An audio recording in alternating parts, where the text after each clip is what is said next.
Us from, you're welcome again to Fintech Africa podcast.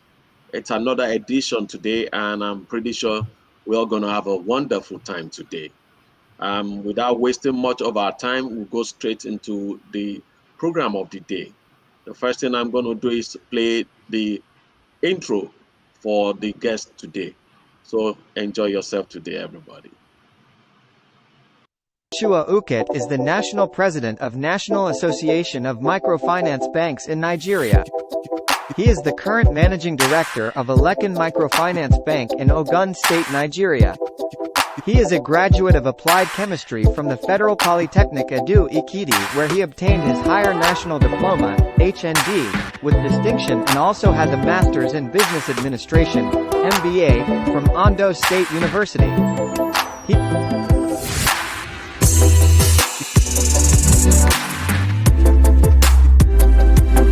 His work experience spans over 23 years with experience across microfinance, retail, corporate and mortgage banking. He is a certified microfinance expert from Frankfurt School of Finance and Management, a member of the Institute of Credit Administration, a microfinance certified banker, MCIB, from the Chartered Institute of Bankers of Nigeria. He is also a fellow of the Institute of Management Consultants and a certified management consultant.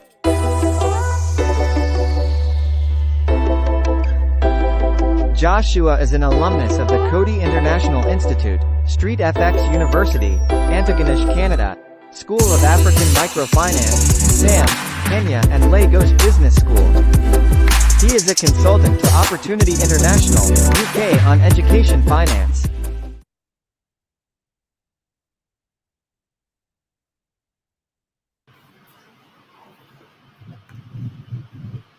Joshua Ukit is the national president of National.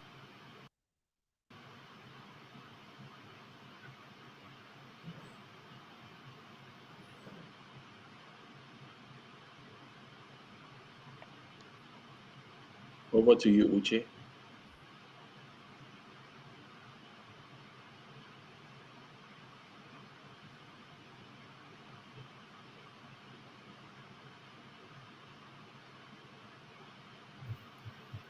Hello, everyone. Yeah, hello. Hello, Mr. Joshua. How are you doing today? Yeah, I'm fine, Uzo. Thank you. And how are you too? I'm great. I'm great. So excited to have this session with you today on the African Fintech podcast.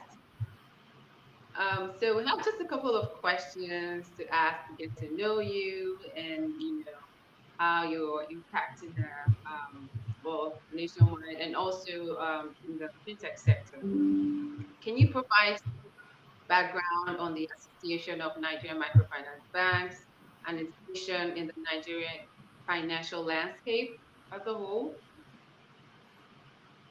Okay, thank you, Uzo. It's a pleasure to be here once again to have this conversation around the effects, the impact of microfinance banks in Nigeria. The National Association of Microfinance Banks is the umbrella body of all licensed microfinance banks in Nigeria.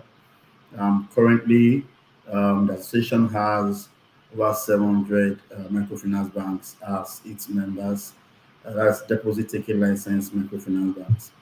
And this association has some of its cardinal objectives around capacity building, around linkages, around trainings, around membership services.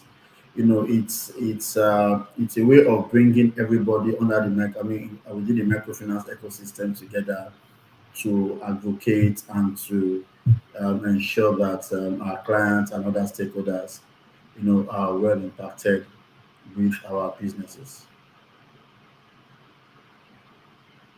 Amazing. Amazing. So sustainability is a critical topic across various industries today. How do microfinance banks in Nigeria fit that broader context of sustainable finance? And what role do they play in promoting sustainable development? Okay, so today all around the world, it's all about sustainability. It's not just about how you do your business, for profit. It's about how you take into considerations environmental and social and governance activities in your business. So for microfinance banks, originally, microfinance banks are set up to take care of two broad initiatives or two broad roles, which includes having the social impact and also the profitability aspect of it. So it's we can say that microfinance banks are probably one of the few set of financial institutions that um, have initial sustainability in its processes. So just adding the governance, the environmental structure into it. So for microfinance banks today, look at how do we ensure that our activities, our product, our services, further impact and promote and support one of the 17 sustainable development goals. So that is what we do. We build our service around one of these goals to ensure that at least the environment, livelihoods, families are left better than we met them. Awesome. Microfinance banks have also been associated with financial inclusion. How do you see the connection between financial inclusion and sustainable finance? And how are the microfinance banks in Nigeria contributing to these objectives? Okay, so in Nigeria, financial inclusion has been the front runner, especially for, of course, it's a government initiative, it's a government pursuit goal. So before the advent of microfinance banks, most clients, most families, individuals, small businesses could hardly get financial services. They are not exposed to financial services, so they are not in the financial net of the country. So microfinance banks came aboard, and we went to the excluded of the population. We went to the excluded areas. So today you find at least a microfinance bank in in every local government, all of the 774 local governments in this country. So microfinance banks are closer to the grassroots, are closer to the people, and bringing financial services to the people. Therefore, improving inclusivity in terms of finance. So if you look at this and you juxtapose it with sustainable finance is all about how do you consider the social goals of in your business. And financial inclusion is all about looking at the social goals, because you're not just dealing with those who have been, who can have access to finance, but you're also looking at those who have been excluded and you are bringing them in. And I can say that this financial inclusion that microfinance banks do further strengthen, sustainability. Great, thanks. Thanks a lot. I was going to actually the next question. Well, I was going to ask a question before I dive into what I have here about what sustainable finance is, and I think you explained it to us in detail, so that people can marry the two and understand Mm, what the difference are. So, sustainable finance encompasses um, various aspects such as environmental, social, like you mentioned, governance, ESG considerations, and how how are microfinance banks incorporating ESG principles into their operations and services? And why is it important to do that? Okay, so microfinance banks are incorporating ESG principles, even though in Nigeria it's something that we are still trying to ensure that every microfinance bank, has the ESG principles into their operations. So For example, how will our clients fare when it comes to issues that border on climate, issues that border on energy, issues that border on gender, equality, issues that border on women access to finance. So we have microfinance banks that have created specialized products, especially for women only. We have microfinance banks that are, that have target product and services to women. So doing this, they therefore ensure that the inequality, as it was then with respect to gender, is abolished. We have also microfinance banks that have products around climate resilience management and initiative to ensure that we don't just give our customers loan, we don't just give our customers credit, but we give them credit to be credit or to take on some issues around energy. Because one of the major problems we have in this country today is energy. So if you have the micro entrepreneurs really, if you can have a micro entrepreneur that can have access to energy, of course, that person will produce more. It will have a positive impact on his or her livelihood. So microfinance banks have developed products and services in this area, and definitely the governance structure of our banks have been strengthened to ensure that some of these things are well taken care of. That's really great to know. Because sometimes you hear about microphone, I would think it's just give me money to do business, but there are other aspects of it that like you just mentioned here about the energy, and literally, if a business doesn't have the capacity to produce, or Yeah. in the case of manufacturing, then Mm. what are they really doing? Yeah. So it's good to that you shared that. Yeah. What are some specific challenges and opportunities microfinance banks face in Nigeria when it comes to promoting sustainability and responsible financial practices? Okay, so when it comes to promoting responsible finance practices, one of the major challenge microfinance banks face all around is the issue of increase in operating costs. As at today, the cost of servicing a customer of a microfinance bank is almost four times the cost of servicing a customer of the regular deposit money banks, regular commercial banks. So one of the major challenge microfinance bank have is high operating cost because of course microfinance banks still operate within the economy, within the context of the Nigeria economy, where you have various indices coming, and with the interplay of all these indices will result in higher operating costs. Another challenge that microfinance banks have when it comes to sustainable finance and responsible finance practices is staff skill, the skill of staff. So that's why at the association level we ensure that microfinance banks professionals, microfinance bank staff are trained and we train and we train and we train. We engage our customers, we engage our clients, we let them understand their responsibilities, we let them understand their rights, we let them understand what they should have with any microfinance bank so that any erring staff or any erring professional, will definitely be taken, be reprimanded. So that's another challenge when it comes to sustainable finance. And another challenge also, even while we understand that governance is important, yes, the governance structure of most of some micro, let me not say some microfinance banks still need to, be improved because the truth is everything that the microfinance bank does still comes from a very good governance structure. So governance is still another challenge that we face in this industry. Okay, thank you so much. You mentioned of high operating costs.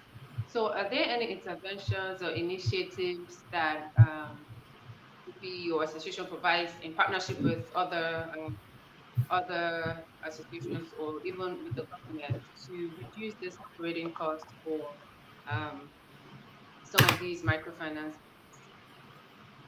Yes, yes, yes. We have. So we have looked at the operating cost of microfinance bank, and we we have identified, say, few indices. Number one is energy. Energy takes a whole lot of the cost of running a microfinance bank. So, and that is why we are speaking sustainable finance. So, we are looking at what are the alternative sources of energy that the microfinance bank can use or should use. Should we depend all the time on the national grid?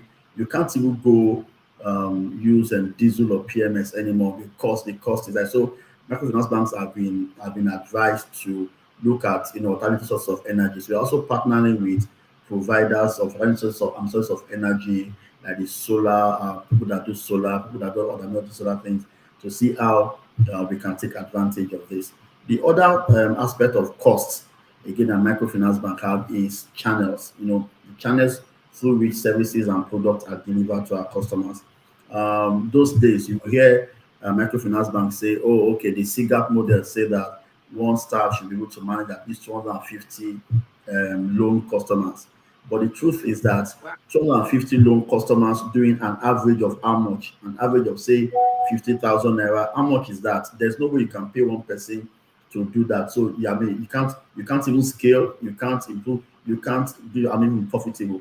So you're looking at how do microfinance banks serve their customers effectively, less cost, I mean, with less cost, but effectively. And one of the ways is going digital. So we also partner with various technology services providers to see how can we leverage on their services to scale, to reach more people for speed, and at lower cost, so that at least one staff should be able to manage at least hundreds, if not thousands, of customers. Yes, yes. Okay. Um, that's great. I was really curious to know how that cost is being managed. So, and now with the rise of technology, all these things can be addressed, um, and the cost can be reduced. Thank you so much. What are some specific, or let me put this, in your view,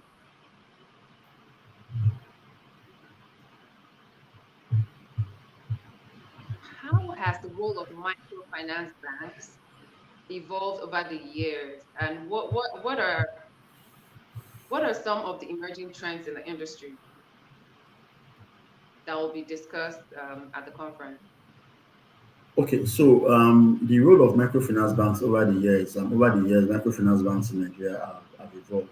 Microfinance banks have evolved from that bank. Those days they used to say microfinance bank as that bank that can only sell the micro of the micro. Okay, the bank that can only walk door to door to pick deposit and go door to door to save. Mm-hmm. That bank that will only just gather people, and say, okay, let us use group lending methodology to deliver services. So over the years, things have evolved. We've seen microfinance banks doing other financial services. You have seen everyone doing remittances. You have seen microfinance banks doing some form of DF and digital financial services. You have seen microfinance banks do a whole lot of other things. And the truth is, currently the opportunities are there for microfinance banks, to take. So at this conference, we are looking at um, what other areas, how can we improve our businesses, living the traditional method, living what we used to do, and the emergence of fintechs. I mean, right now you have seen a handshake between the fintechs and microfinance banks. You have seen microfinance banks deliver their services on the platform of the fintechs, Mm-hmm. because traditional microfinance banks have the customers, the fintechs have the infrastructure Technology. and the technology to reach. So there's this handshake that come with them. And I can tell you, microfinance banks have really come to say. For example, during COVID, when every other financial institution failed, It was microfinance bank that was there. Even this year, this year, during the cashless policy. Remember, there was that time in the country where for you to do transfer, we were having transfer failures, we were having a lot of Yes. things.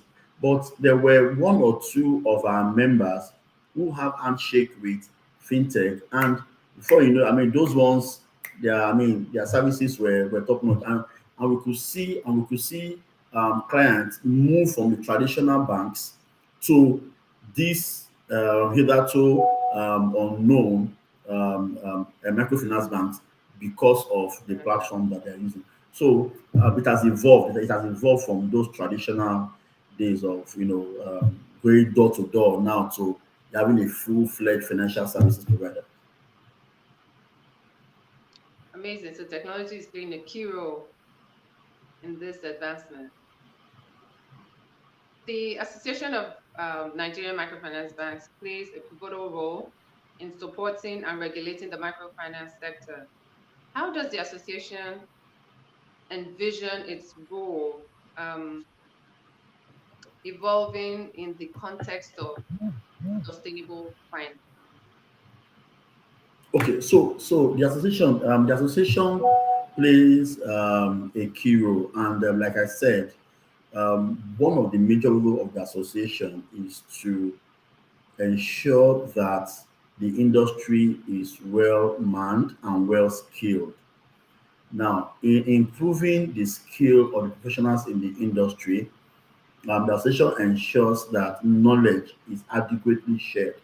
And so, for sustainable finance, for you to even adopt sustainable finance practices, you must understand ab initio what sustainable finance is.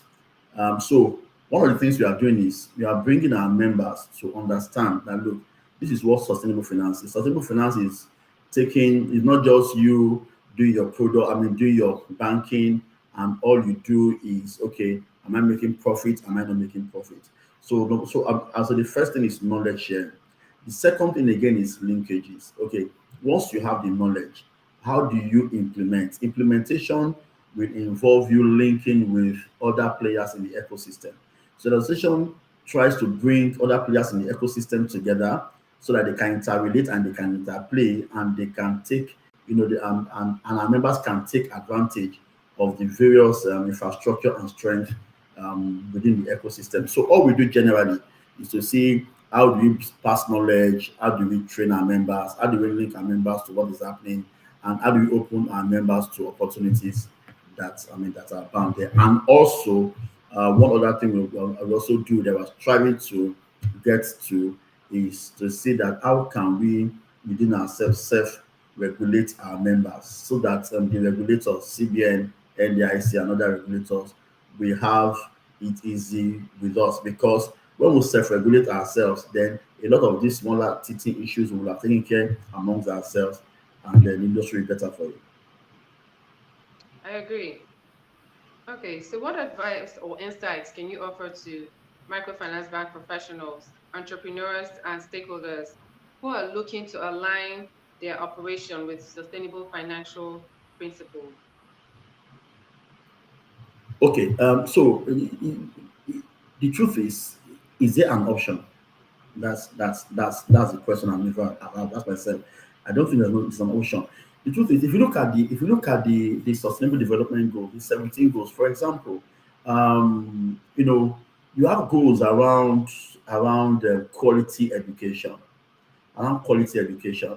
Currently in Nigeria, 10% of our adult population are out of school. So that's by UNESCO's report of 2022, saying that about 20 million Nigerians are out of school. So will it not be nice for us to play our role as financial institutions to ensure that we finance education in such a way that we have safe school, that we have quality education, that we reduce the out of school population in the country. If we reduce the out of school population in the country, the truth is we have a set of people who go to school, who be well trained, and who in the future will also come back to the industry and also serve customers and also serve clients. But whereby we don't do that, in 10, 15, 20 years, we may not have people to work anywhere or even to pass on the knowledge that we have. So it is necessary that microfinance banks adopt sustainable practices. We talk about gender inequality. We talk about even access to finance for for small scale industries. So my advice would be that microfinance bank, like I said, it's always in our DNA to look at the social aspect of our customers while we also look at profitability, that is giving value to our customers and also getting value for ourselves. So it would be nice for us to take all of this all together in line with the various ESG considerations in doing our businesses. That is when our customers will be happy. Yes, and we always want to make customers happy. Sure. Financial technology, fintech, has been a game changer in the financial industry. How are microfinance banks in Nigeria leveraging fintech solutions to enhance their sustainability efforts and better serve their clients? I know you have spoken about it in the past, but just give us more insights into this. How are they able to do this working with fintech? Okay, so like I said, in our channels of distribution of our financial services, before in the last maybe 10 years ago, it has always been in person. It has always been person to person distribution. I have to come to you to either pick your deposit, or you come to me to save your money. I come to you to talk to you about loan, or you come to me to talk to me about loan. It has always been person to person, and that has reduced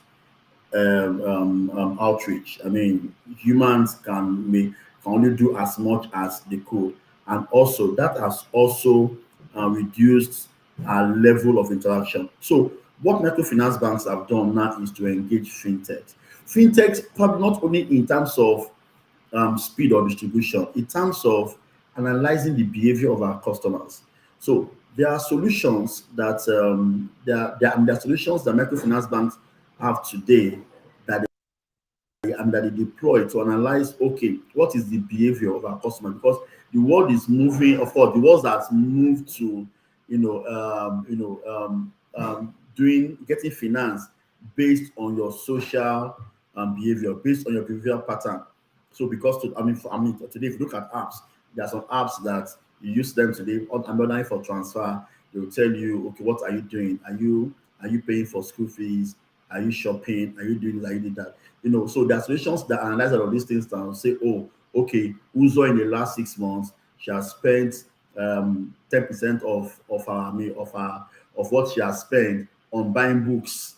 Joshua in the last 6 months has spent 10% on buying pizza. So if Uzo and Joshua goes to a microfinance bank, the question is this: there's no way a microfinance bank would have known this 10 years Right. ago without technology. But today, if we go and analyze our behavior, our spending pattern, I'll take a decision to say, okay, do I want to fund somebody that spends money buying pizza? I want to fund somebody that spends money, having knowledge. So these are some of the things, that are the game changers in this industry.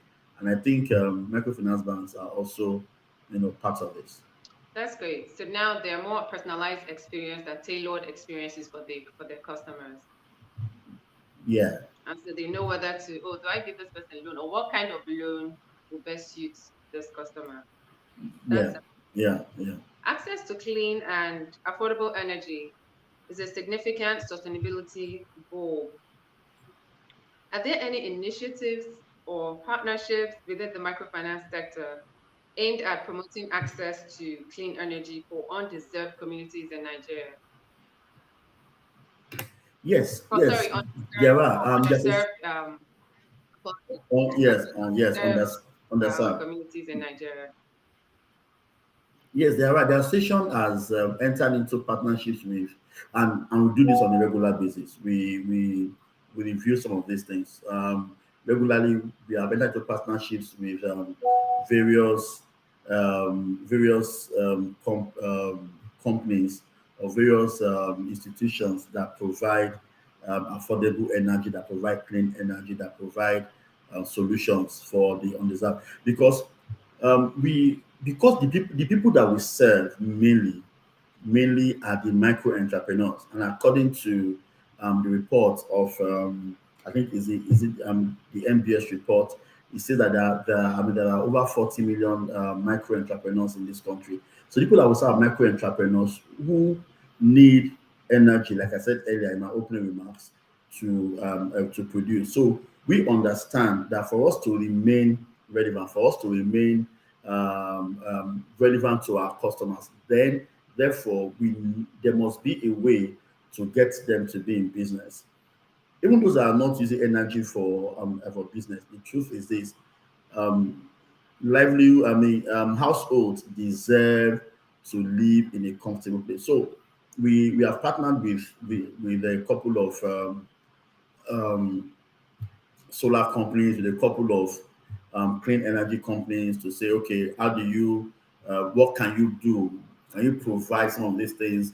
Can you do mini grids in some areas?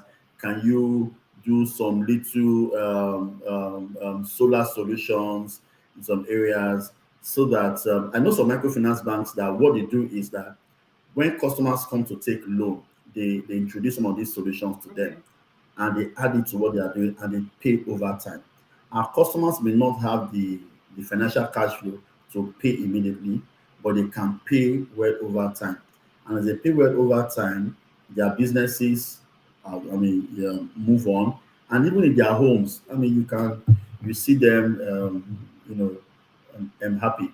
For example, where my bank is a place where you need to have timetable of when a PHCN restores power or not. So definitely at night when you go around now, before in a few years when you go around everywhere is pitch dark, but now you wouldn't even know if there is a regular power or not. So these are some of the things we do with some of these our partners. Thank you very much for that. In the context of sustainable Yeah. finance, what role do you see for microfinance banks in addressing social and economic challenges such as poverty alleviation and women empowerment? I think you mentioned it earlier, but if you can speak to that. Mm. Poverty alleviation and women empowerment. Okay. So it's when you empower the woman, the household is empowered. Yes. So what microfinance banks do is we have focus for women to ensure that women must remain in business. Generally, that's what microfinance bank is all about. Microfinance generally, that is what it's about. So that women remain in business. So women empowerment, poverty alleviation is a fundamental of microfinance bank, and you can hardly get either for women or for girls. You definitely have microfinance that have such product because we believe that once women have access to finance, once they have access to financial services, they are well empowered. Yes, I like that. Empower women and empower the households. Very, very, very important. Sustainable finance often involves investing in environmentally friendly projects. Are there any notable success stories or projects within the microfinance sector that have contributed to environmental sustainability in Nigeria?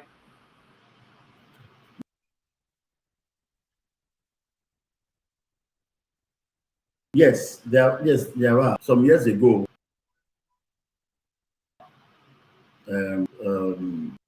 energy company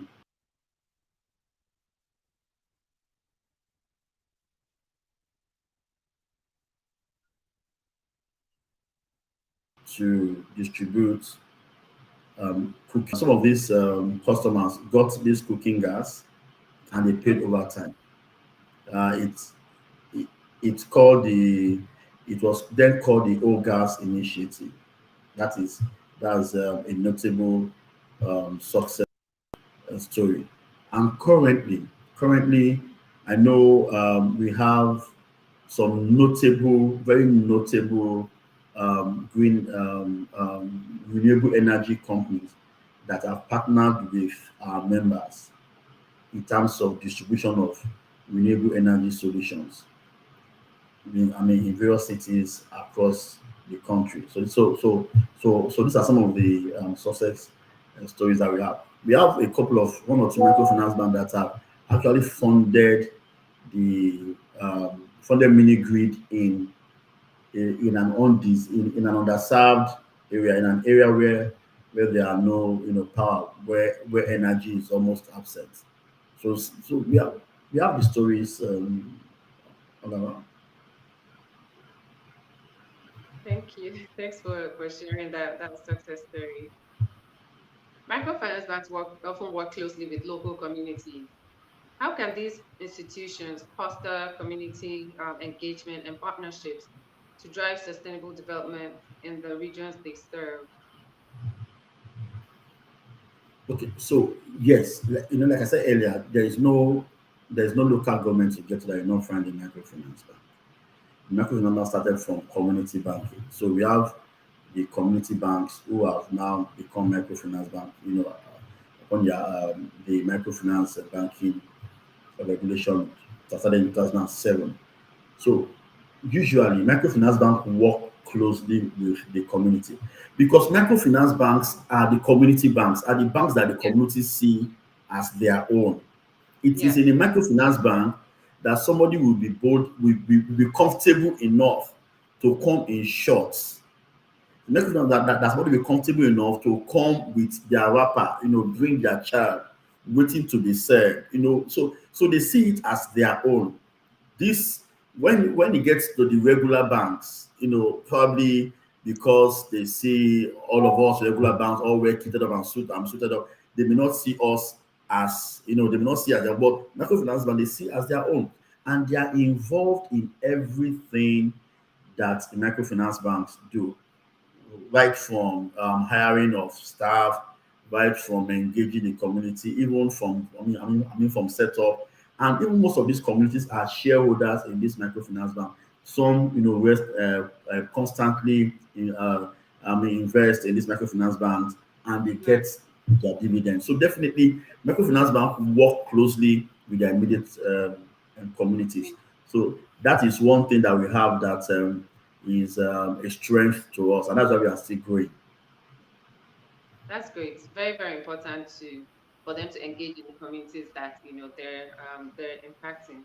Regulatory framework play a crucial role in shaping the operations of microfinance banks.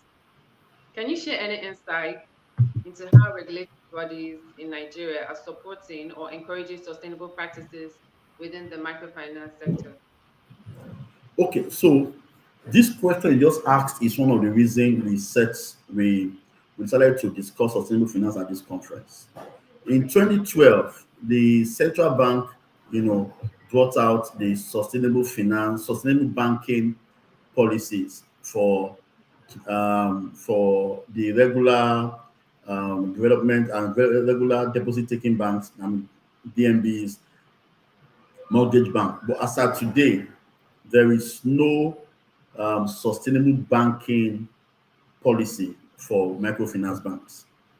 So I think it's about nine, principles. It's about nine principles that is contained in the 2012 document. If you look at it, yes, so microfinance bank today, all we are doing now is okay, we are reviewing these documents that are for this commercial bank because what we do is, is different. Our level of operations, our customer segment, they are different. So the regular commercial banks, they are different. But for today, the only document that we have today is the one that is for the DMBs. They're also trying to see how we can adapt it to our own level. But we believe that after this conference, we hope and we believe that it will now, it will Said, probably make the regulators to come out, with a policy and a sustainable banking policy and principles for the banking sector. great. So or is the association working hand in hand with the CBN to get this done? Yes, Okay. yes, we are. Yes, we are. So at the conference, we are very very fortunate to have at the top most level of CBN, the deputy governor, of the financial system stability, who will be the keynote speaker. He'll be there. We also have the managing director of the NDIC. These are two major regulators. So when you have the regulators there, then we can discuss this matter. And I'm sure that after this conference, we'll have that policy for the microfinance banking sector. Okay, great. I'll be looking forward to to seeing that policy come to life. So let's Yeah, talk I'll share about that with you once it comes. amazing. Let's talk about the conference for a little bit. So this forthcoming conference has the theme sustainable finance, the evolving roles of microfinance banks. Could you elaborate on why this theme was chosen and what it signifies for the microfinance um, sector in Nigeria? Okay, so we carefully chose this thing because one, we wanted to bring home to microfinance banks, boards, practitioners, management of the need to start looking at adopting sustainable finance practices, of the need to start, to start considering the environmental, social, and governance in their services and their products. We thought that it would be necessary for our colleagues to understand that banking services as not as involved. It's not just about the consideration for profitability.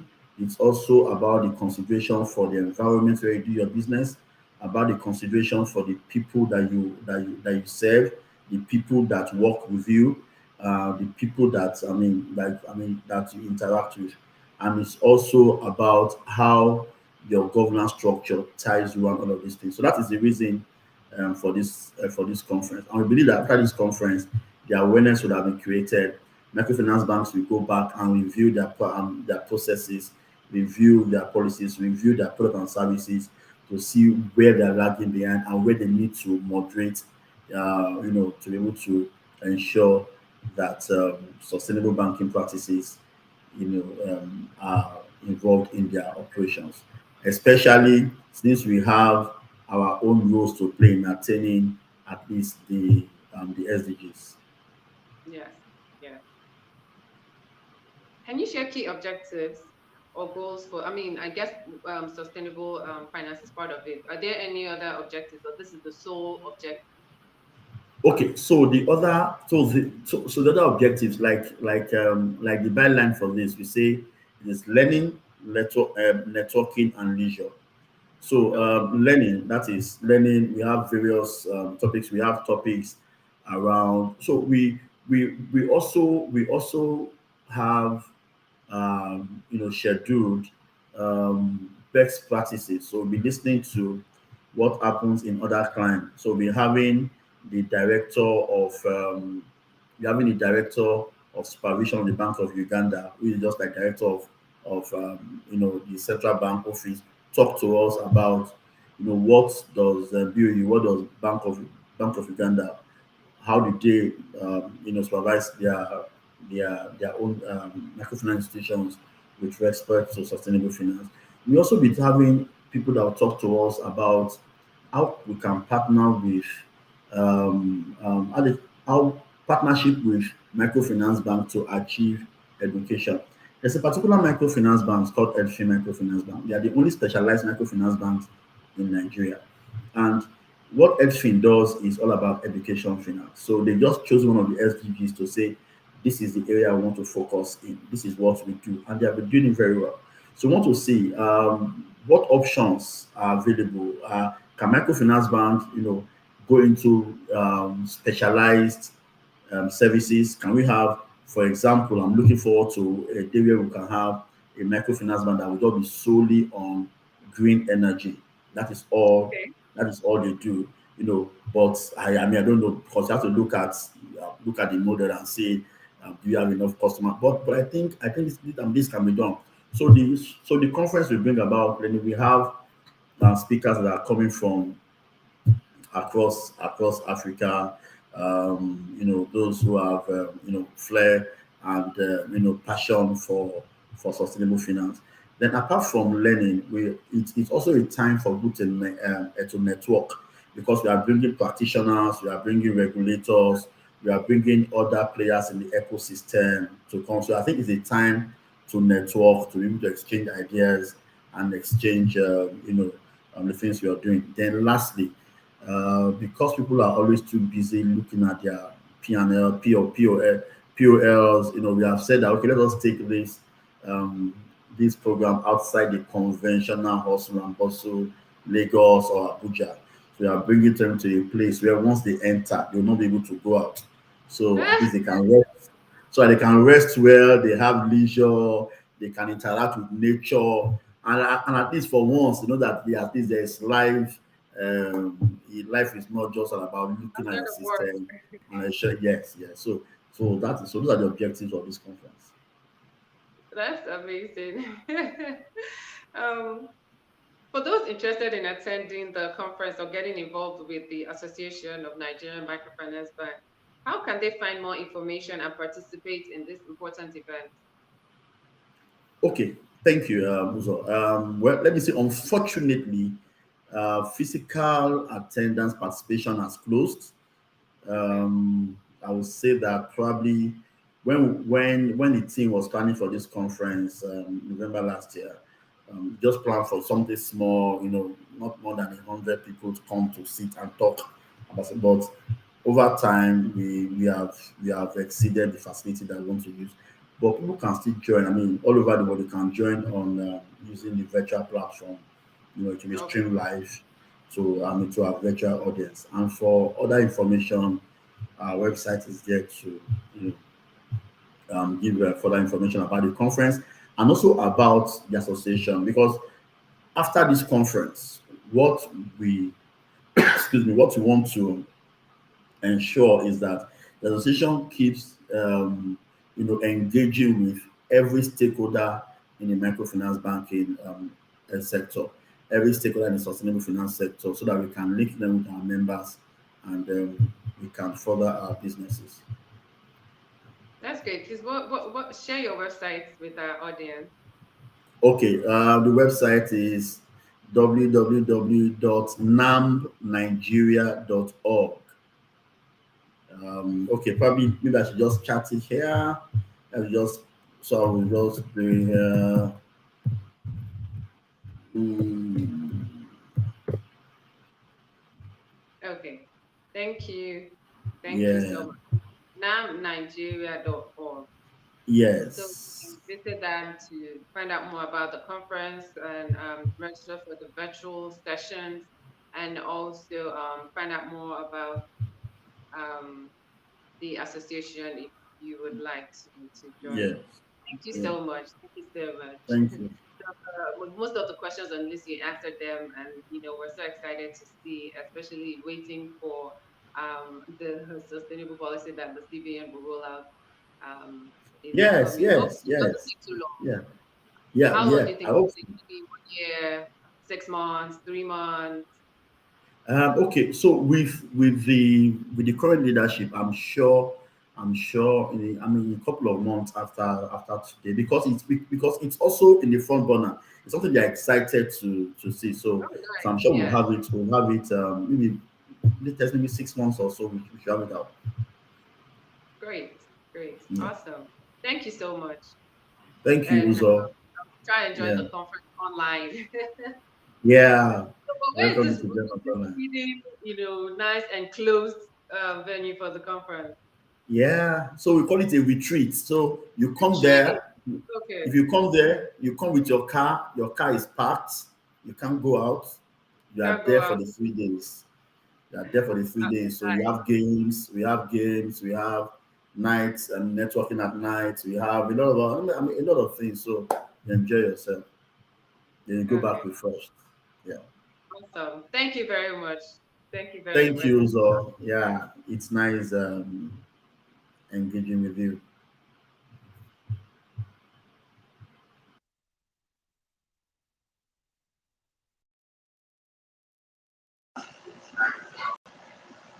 Thank you, everybody. We have come to the end of Financial Inclusion Fintech Africa podcast today. It's nice having you. Thank you, Uzo. Thank you, everybody. You enjoy the rest of your day. Thank you.